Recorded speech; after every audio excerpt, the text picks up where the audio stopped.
Ouais, mais en réalité, t'es pas sûr qu'il n'y a pas de tricherie, et puis on sait pas. Oui, c'est sûr, mais c'est déjà plus sûr. C'est pour ça qu'il faut une personne de confiance. Et voilà.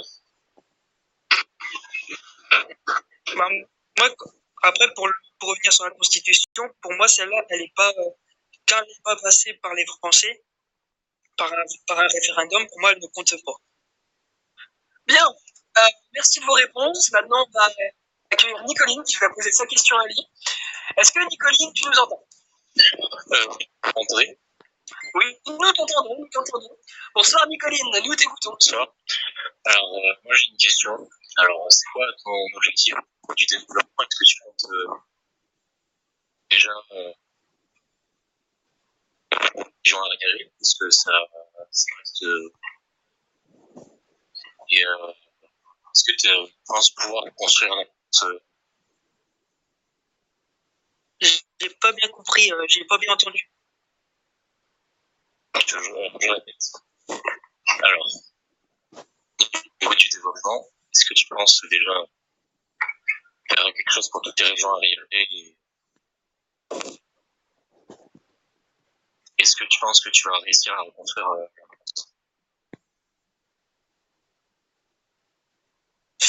Mais je pense que c'est tout à fait possible.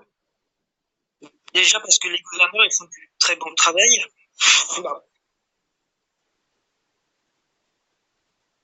Du très bon travail.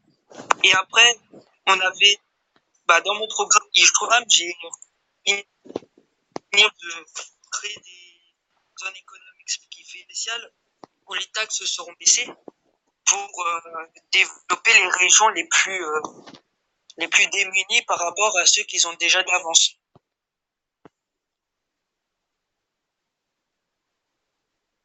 Merci de vos réponses. J'ai eu une question qui vient de Pedro de Sa dans le chat. Alors comme il a déjà parlé, je ne vais pas le mute pour le refaire parler maintenant. Il te demande, Thomas, je le lis, hein, puisque tu comptes faire des réformes tous les 3 jours, comment comptes-tu gérer le CS en parallèle?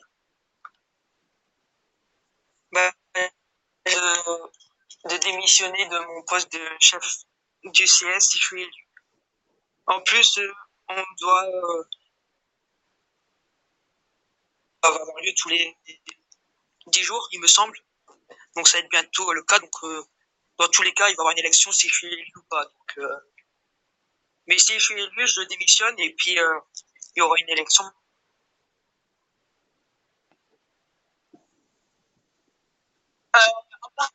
Encore une fois, Chalus a besoin de réagir, de dire quelque chose sur ce que tu viens de dire. Chalus, tu as un mute, nous pouvons t'entendre. Alors, la question, c'est pas Pedro qui l'a posée, en fait, c'est moi, et c'est pas exactement ça. Mais clairement, en fait, la question, c'est avant d'être élu, je parle de faire des réformes tous les 3 ans. Concrètement, le but, c'est de faire des réformes à chaque fois, mais quand est-ce que tu as été élu dans ton parti? Bah, en fait, pour raconter un peu l'histoire, moi je viens d'un parti, il y avait le parti communiste et le parti France Insoumise, et on s'est alliés. On a décidé, par un vote, que je représentais le candidat se rejoint à mon parti. On a fait quelques modifications en l'appelant coalition sociale, etc. Et après, Jean-Luc Mélenchon, il a dit qu'on a tous accepté qu'il y avait un vote tous les 10 jours. Donc normalement, il y a un vote après l'élection présidentielle.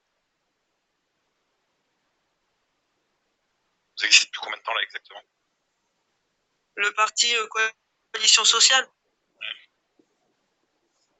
puis avant l'élection, ça doit faire 7-8 jours.